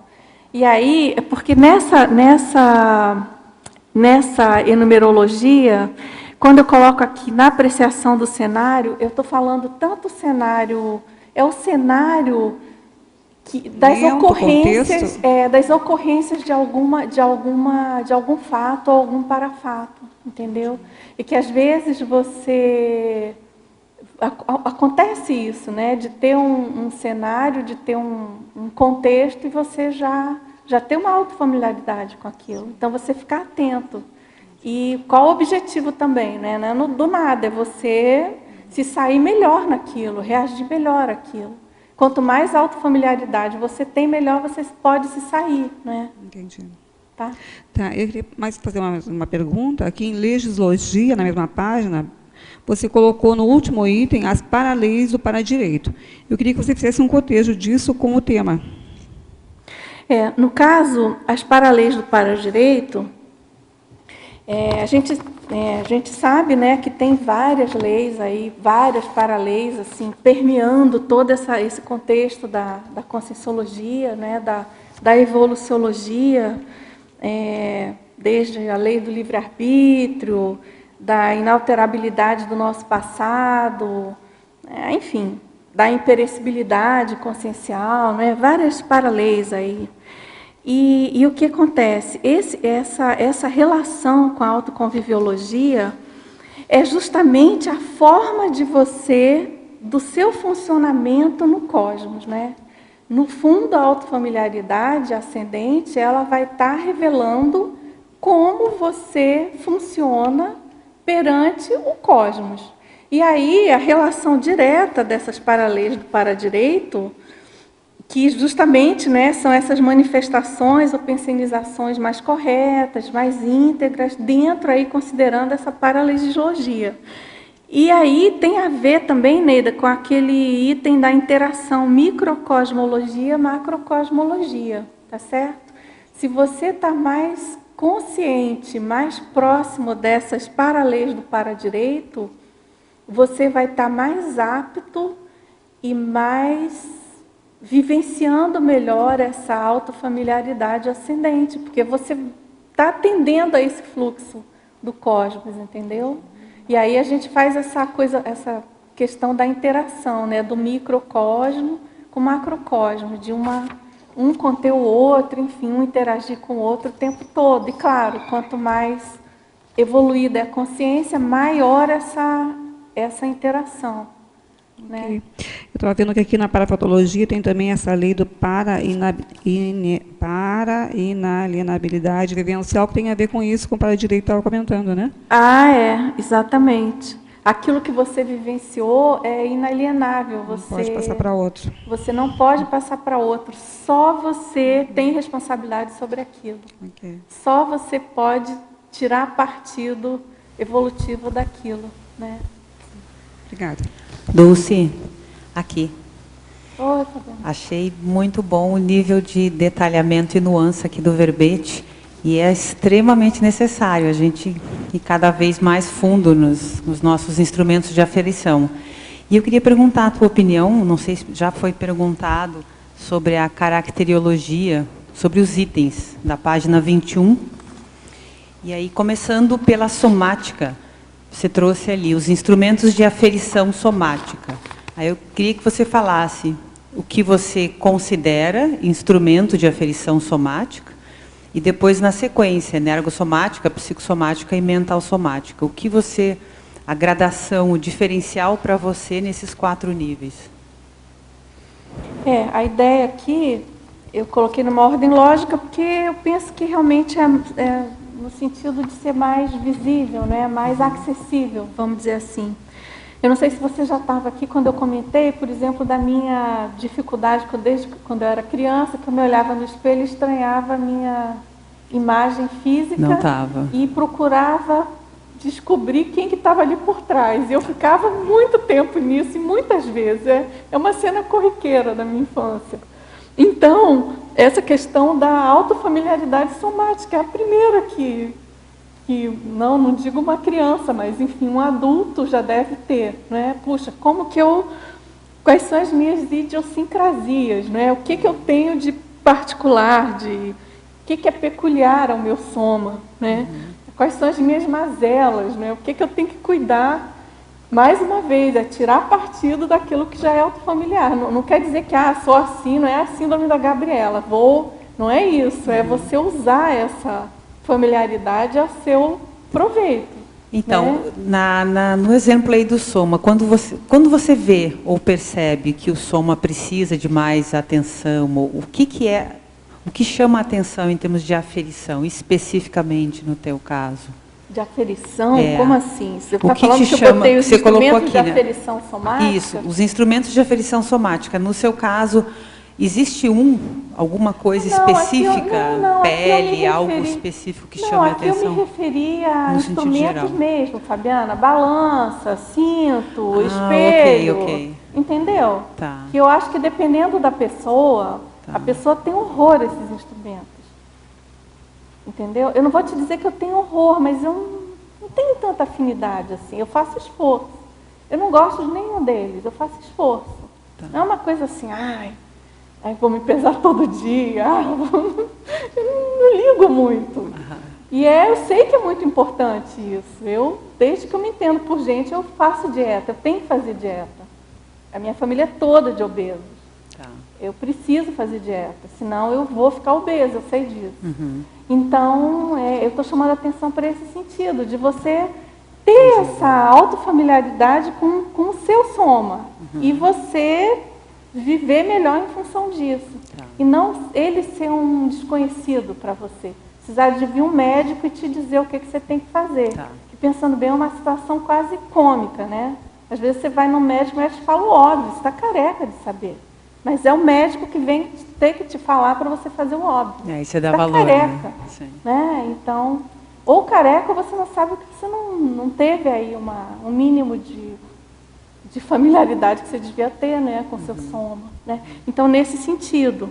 Então, assim, eu coloco a questão energossomática também, que aí entra, né, toda a sua condição aí, a cada ressoma aí com um novo energossoma, que aí as coisas vão se dificultando, de certo modo, né? Não é dificultando, é complexificando, né?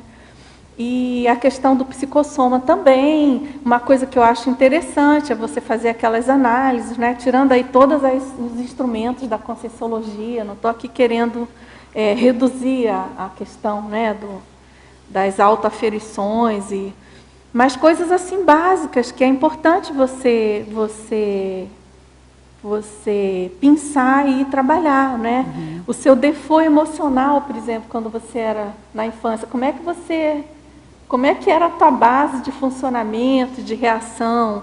Você, por exemplo, pensar isso e trazer para o dia de hoje, né?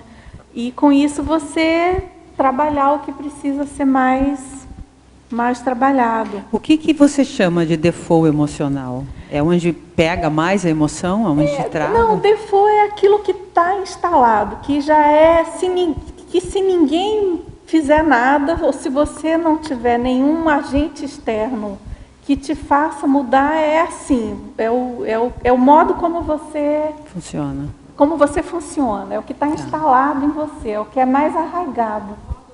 É o modus operandi. Tá, entendi. Certo? E claro, né, Fabiana, a autofamiliaridade mental somática, e aí tem também essa questão das identificações várias que você tem, né, claro, aí entra o estilo pessoal, as suas preferências autorais, as suas preferências mesmo mentais somáticas, isso tudo vai compondo, né, as suas predileções autorais, isso tudo vai compondo aí um leque de autofamiliaridade. Por exemplo, tem coisa que a pessoa fala, você já, não, isso aí já não é para mim, ou não, isso não me interessa. E quanto mais você tem essa familiaridade, mais fica fácil de você separar o joio do trigo e já ir no mais, que você considera mais assertivo, né, para a sua vida. Tá certo? E nesse sentido que você falou, uma pergunta a mais sobre o Mater Pensene. Ontem eu conversava com o pessoal da Conscius a respeito do Mater Pensene. E eu entendo o Mater Pensene como algo específico, Pensene mãe, que norteia a nossa forma de funcionar. Então eu tenho algumas ideias que permeiam o meu Mater Pensene, mas eu não tenho autonomia total para chegar e falar assim, não, Dúcio, meu Mater Pensene é esse. Como é que, o que mais, você já tem essa autonomia, esse nível aí de percussiência? Eu te pergunto até para mim poder entender um pouco mais. Porque eu sei por onde vai, eu sei por onde funciona, tenho delimitações aí até da própria autopesquisa, mas uma palavra que realmente traduza a Fabiana, eu ainda não tenho. Eu tenho algumas, mas a ideal ainda não, que eu chamaria de Mater Pensene, né? Então, o que você acha que pode falar sobre isso aí na tua experiência? Olha, eu penso assim, que quando você está mais embicado na sua ProEx, e você está totalmente comprometido com aquilo, e você alinha, então, aquele Mater Pensene evolutivo com os seus, vamos dizer assim, conjunto de trafores, eu acho que isso dá um plus na sua vida que não é inegável, entendeu, Fabiana? Porque eu entendo a questão da convergência. Se converge agora, a pesquisa, o que você faz de melhor. Assim, como você chegar nisso, eu acho que você está no caminho, né, Fabiana? Você está fazendo aí os cursos, e eu acho que uma coisa interessante, que eu acho que é fundamental, é a dedicação ao voluntariado, né? Eu acho que isso ajuda demais você a delinear o seu veio, sabe? Porque mesmo que você não esteja ali naquele no Mater Pensene mesmo, você vai, as coisas vão... É como se você entrasse num cerco, num grande cerco, e os amparadores vão te tangindo, sabe? Você entra assim, por exemplo, eu me lembro que quando eu já há muito tempo eu voluntariava na Unescom com a questão de formação de autores. Então eu tenho esse Mater Pensene forte da escrita. Eu adoro. É uma coisa que, se me deixar, eu passo o tempo todo mexendo com escrita. Assim, eu fico numa boa, adoro. E aí aquilo foi me tangenciando, sabe? Me tangindo para uma coisa assim, e aí aquilo vai até que vai afunilando. Eles vão ajudando você a fazer isso. Assim agora, Fabiana, acho que o fundamental é a questão de você manter o foco em algum tipo de atividade. Não, então é por aí de mesmo. Atividade assistencial mesmo, voluntária. Entendeu? Agora, gente, deixa eu tentar responder aqui. Tem algumas perguntas, tá? Tudo bem, Fabiana? Tá? Olha, ela pergunta aqui, vocês sabem de alguém que participou dos cursos de Conscienciologia e não teve curso intermissivo? Isso é possível? Claro, muito. A gente sabe de muitas pessoas. Você não se preocupe tanto com isso. Se você não tem certeza, se você é intermissivista, e mesmo que você não seja, não tem importância nenhuma. O que importa é você tomar ciência dessas ideias aqui ou no período intermissivo. Isso é o de menos, essa altura do campeonato. Tá certo? Então, não se preocupa, não. Vai adiante, vai estudando e aprofundando. Até certo ponto você está na nossa frente. Se você não é intermissivista e entrou em contato aqui. Tem muito intermissivista que ainda não entrou em contato, certo? Com a Conscienciologia. Agora, em Fatologia, página 19, terceira linha. Gostaria que comentasse a mudança de gênero ao longo da série X, dificultando a autofamiliaridade ascendente do pré-serenão. Essa condição é uma condição que a gente sabe que existe, não é? Embora a mudança de gênero seja utilizada para a própria evolução como um artifício para a gente enaltecer alguns trafores e abafar trafares, né? É claro que isso atrapalha, haja vista aí os problemas que a gente tem de transexualismo, de homossexualismo, né? Então, eu penso que é um problema para algumas pessoas. E, claro, para a gente mesmo, aqui, lidando aqui no dia a dia com a Conscienciologia, uma coisa a gente sabe de vários casos de pessoas que tiveram vidas mais recentes de um gênero, ressomaram em outro, e isso traz certas dificuldades para a pessoa, né? Facilidades também, mas dificuldades também. Então, eu penso que pode dificultar, sim, até pela própria maneira da pessoa reagir perante o soma, ser totalmente diferente do que ela reagia numa vida imediatamente anterior, por exemplo. Tá certo? Agora, na antagonismologia, na página 20, segunda linha, por favor, falar por que destacou o antagonismo 10 dias, 10 anos. Isso aqui é uma metáfora, não é? Quase uma metáfora. Eu destaquei pelo fato de que a gente não pode ter a pretensão de ter autofamiliaridade com alguma coisa em 10 dias, né? Talvez nem em 10 anos ou em 10 vidas, mas enfim, é importante a gente considerar a questão do timing, do tempo das coisas, dar tempo aos tempos, deixar amadurecer, não ter ansiosismo. Então aqui a ideia foi chamar atenção para essa... Eu coloquei antagonismo nesse sentido, que tudo tem um tempo, não adianta querer precipitar o ritmo evolutivo das coisas, né? O nosso próprio. Então, é respeitar a questão do tempo, da exigência temporal. Você quer perguntar? Você quer perguntar? Pode. Na página 22, qualificadores, você podia desenvolver o item 8 e o item 9, por favor? O item 8 é a questão da autorrealismologia versus autonirologia. Aqui, Tânia, é aquela questão da gente colocar o autorrealismo, buscar a realidade intraconsciencial e não fugir para oniropensenidade, porque a gente gostaria de ser, porque a gente queria ser, e não é, e fica nos oniropensenes, imaginando, saindo da realidade, e isso é totalmente avesso, no caso, à condição da autofamiliaridade, certo? A questão é desenvolver o autorrealismo. E você pediu qual outro? 9, autorrecinologia versus autodispersologia. Aqui, então, eu chamo a atenção para a importância de utilizar a autofamiliaridade para as recins necessárias, tá certo? E não ficar na dispersão ou sem atuar naquilo que é o mais importante, entendeu? Entendi. E no megafoco. Megafoco. No Muito obrigada. megafoco ali da necessidade. Muito obrigada. Tá certo?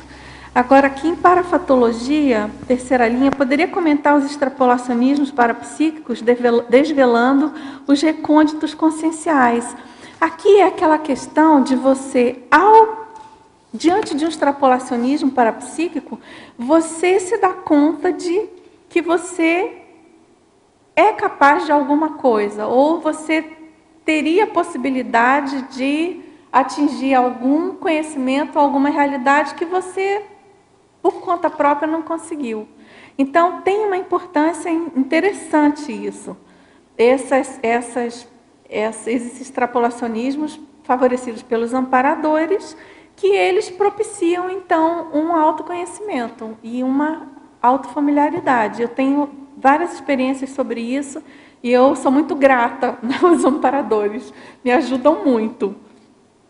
Também ele pergunta, novamente, em parafatologia, terceira linha de baixo para cima, gostaria que comentasse a preponderância da paragenética, facilitando a autofamiliaridade.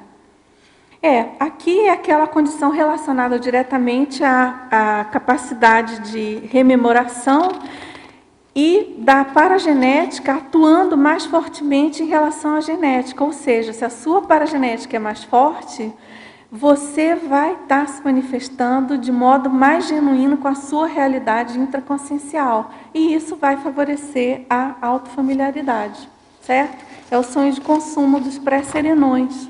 Vamos em busca disso, né?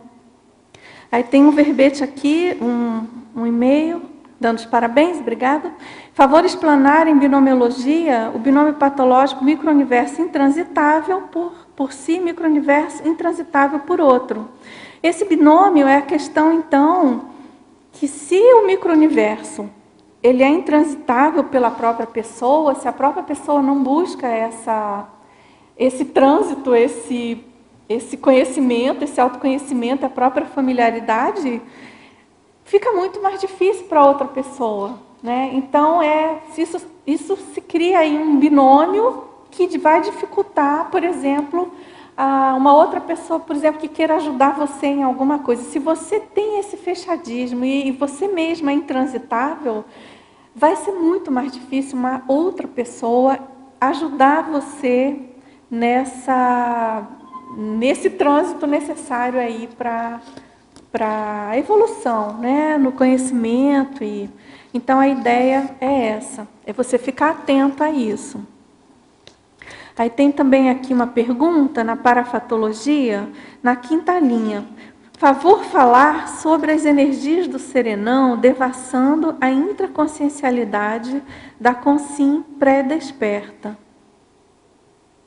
E aqui eu vou dividir com vocês uma experiência que eu tive, inesquecível, obviamente, que foi aqui no Tertuliário, e não sei para os teletertulianos, né, para o pessoal que está mais aqui presente nas mini-tertúlias, mas a gente sabe que muitas vezes tem aparecido serenões aqui, o professor Valdo comenta, né? Olha, fulano de tal, tal consciência é serenão, serenona, enfim, é uma coisa que está ficando, vamos dizer assim, corriqueira na Cognópolis, o aparecimento de serenões. E por que eu coloquei esse item aqui? Não estou querendo aqui aparecer nem contar vantagem nenhuma, pelo contrário. Eu coloquei aqui porque algum dia apareceu um serenão e esse serenão se apresentou aqui para nós, aqui no Tertuliário. E eu, coincidentemente, eu estava sentada aqui na primeira fila. E o professor Valdo fez assim e falou para mim, sinta as energias do serenão. E eu recebi um banho, foi um negócio absurdo, instantâneo, foi uma sensação muito forte. E eu fiquei, claro, muito grata, nossa, foi muito, muito interessante e muito importante aquela experiência. E aquilo, quando eu digo que devassou a minha intraconsciencialidade, é que aquilo foi um sentimento tão intenso, tão profundo, que realmente adentrou os meus gorgomilos. E, claro, me fez pensar no nível de burrice, de ignorância corriqueira minha, que se não fosse o professor Valdo, sinta as energias e o banho do serenão, eu não sei se eu teria identificado que aquilo era um banho de um serenão, entendeu? Então, por que eu coloquei aqui? Para a gente ficar atento para essa possibilidade, né? Que a gente está estudando Conscienciologia, a gente está buscando evoluir, buscando melhorar. Então, há essa possibilidade, sim, da gente ter banho de serenão, ter ajuda de serenão, e não só de serenão, de amparadores em geral. Quantas vezes o próprio amparador de função passa despercebido? Então, essa autofamiliaridade energossômica, holossomática, e com essas energias mais homeostáticas e mais evoluídas, eu acho que deve ser uma busca, né, de todos nós, tá certo? Ô, Dulce. Dulce. Oi, fala. Qual foi esse serenão especificamente? Não Já sei, é conhecido? ele não falou o nome. Ah, não sei, mas não é sei totalmente... te falar. Ele era um serenão, uma consciência presente aqui numa mini tertúlia. Eu entendi que não era um serenão muito conhecido nosso, porque senão o professor Valdo acho que ele teria identificado. Não é nenhum daqueles que ele Entendeu? comenta. Ele não chegou a comentar, ele não chegou a denominar, é o serenão tal, entendeu? E algumas consciências que têm aparecido aí dessa paralencologia, como ele chama, alguns ele não nomeia não, né? Então fica... Agora aqui tem uma outra pergunta pedindo para explanar o item 22 da caracterologia. Não, página 22, item 3, autofamiliaridade psicossomática, o temperamento. Eu já falei um pouco, é sobre o temperamento, o default emocional da infância. É isso, é um exercício interessante, é simples, mas que me ajuda muito a me entender um pouco melhor e buscar mudar, né? Porque eu acho que esse default emocional, aquela maneira que você reage, que você reage desde muito nova, essa é a abordagem, né? Desde muito cedo, muitas vezes é uma maneira que você precisa mudar, né? Aquilo que é sério, que você precisa cuidar para revigorar, para fazer essas reciclagens. Então, a ideia aqui é bem essa. É você ter essa autofamiliaridade psicossomática e cuidar para ver o que você precisa realmente seguir adiante e mudar. E aqui na fatologia, ela pergunta: autointimidade excessiva e leniente impedindo os avanços conscienciais. O que seria autointimidade excessiva? Aqui a gente pode fazer uma metáfora com a questão do sapato velho, né? Do pijama rasgado ali, da roupinha mais surrada, que a gente não quer jogar fora e, né? Puxa, que pena, eu tenho há tantos anos, aí fica lembrando. É um pouco assim, a gente ficar tão familiarizado com algumas realidades nossas que a gente acaba ficando leniente com aquilo e acha que é normal, que está bom, que está certo. E vai levando aquilo adiante sem buscar reciclagens, né? Por isso que eu coloquei ali na sindromologia a evitação da síndrome de Gabriela, né? Para não entrar nessa linha de autofamiliaridade com leniência dispensável, tá certo? E também na fatologia, nosso tempo está esgotado. A necessidade de mexer nos recônditos da intraconsciencialidade, a autofamiliaridade apontando os trafais a adquirir e os trafares a serem superados. Então, é isso mesmo, até que eu acabei de falar. É você utilizar a autofamiliaridade enquanto instrumento evolutivo, né? E não instrumento indicador de reciclagens a serem feitos. Tá certo? Pessoal, então, nosso tempo esgotou. Agradeço a participação dos tertulianos, teletertulianos. Obrigados por todos. Eu espero a mim mesma conseguir fazer mais verbetes e os nossos comerciais. Pontuações da tertúlia de hoje. 23 assinaturas no livro de presença, 23 perguntas presenciais e 14 perguntas online. Os recados de hoje serão da Valdirene, com um curso acoplamentário, a Patrícia Wetzel, com o Simpósio Intercientífico de Saúde Consciencial da OIC, e a Rosa com o programa Verbetografia. Agora com vocês, os amigos da Enciclopédia. Boa tarde. Se você tertuliano ou teletertuliano sente familiaridade com as ideias da conscienciologia, com os verbetes aqui apresentados, com a enciclopédia, nós convidamos você a ser um amigo da Enciclopédia da Conscienciologia. O que é isso?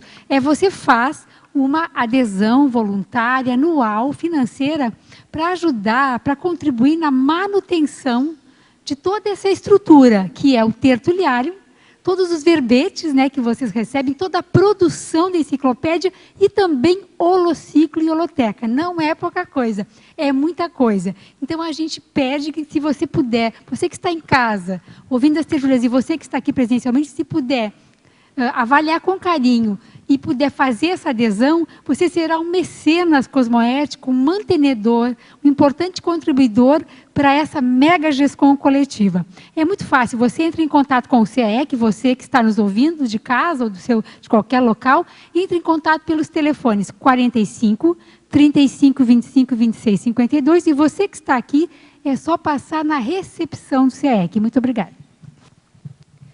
Boa tarde a todos. O convite é para o curso acoplamentário, que acontecerá no campus CAEC, de 20 a 22 de setembro. A temática será autoconscienciometria e os EPICONs João Bonassi, Marina Tomás e Amin Lascani. As informações das inscrições na recepção do CAEC, ou através do telefone 45 3525 2652. Obrigada. Olá, você conhece a psicologia positiva e a análise transacional? Então, essa é uma oportunidade, se você tem interesse e curiosidade de conhecer um pouquinho mais essas linhas de conhecimento, para participar do Simpósio Intercientífico de Saúde Consciencial, que vai acontecer no dia 8 de setembro, aqui em Foz do Iguaçu, na OIC. As convidadas são duas psicólogas renomadas, Mônica Portela, que é representante da psicologia positiva, e ela vai fazer uma palestra falando da prevenção dos transtornos mentais, a potencialização de uma vida feliz. Vai ter 1h30 de palestra, e à tarde nós teremos a professora Mayla Flash, que é também psicóloga, e representando a análise transacional, ela vai falar de autonomia e pessoas altamente sensíveis. Também nós vamos ter um enfoque da consciencioterapia, com 2 consciencioterapeutas, e momentos de debate, para nós trocarmos ideias e ampliarmos nosso conceito de saúde consciencial. Então, o convite fica feito, dia 8 de setembro, na OIC, da 8h30 da manhã às 6 da tarde. O investimento, R$ 150, nas inscrições na recepção da OIC, no telefone 3025-1404 ou diretamente na OIC. Obrigada. Boa tarde a todos. Hoje à noite, 7h30 da noite, a gente vai ter a aula inaugural do programa Verbetografia Semipresencial. Esse programa, ele é semipresencial por quê? Porque ele tem uma parte que as aulas de conteúdo são aulas gravadas e disponibilizadas no ambiente Moodle. Então, a pessoa baixa essas aulas e assiste essas aulas no momento que ela quiser, quando ela quiser e quantas vezes ela quiser durante aquela semana. E uma vez por semana, toda quarta-feira à noite, 7h30 até às 9h30 da noite, a gente se reúne aqui no CAEC, na sala compartilhada 2, para a gente discutir as dúvidas que, porventura, tenham surgido durante os estudos da semana e também para fazer uma discussão sobre a produção pessoal da pessoa, né, de cada verbetógrafo naquele seu verbete específico. E, por acaso, se a pessoa não puder vir na quarta-feira e quiser fazer o programa, o que ela vai receber em casa vai ser o trabalho dela revisado. É importante a participação aqui presencial para poder discutir, bater né, é mais dinâmico, né? Então, a gente convida todos vocês. As inscrições já estão abertas, estão poucas vagas já que tem, mas ainda tem vaga, e a gente convida, então, todos vocês.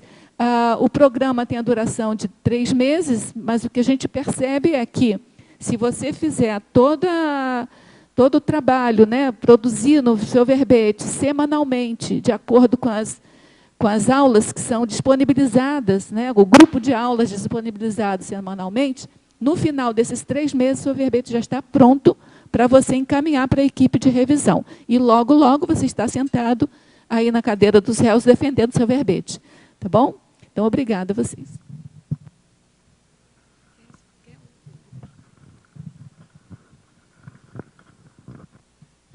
E o verbete de amanhã é Psicologia Hospitalar, da especialidade Assistenciologia, da verbetógrafa Márcia Eblin.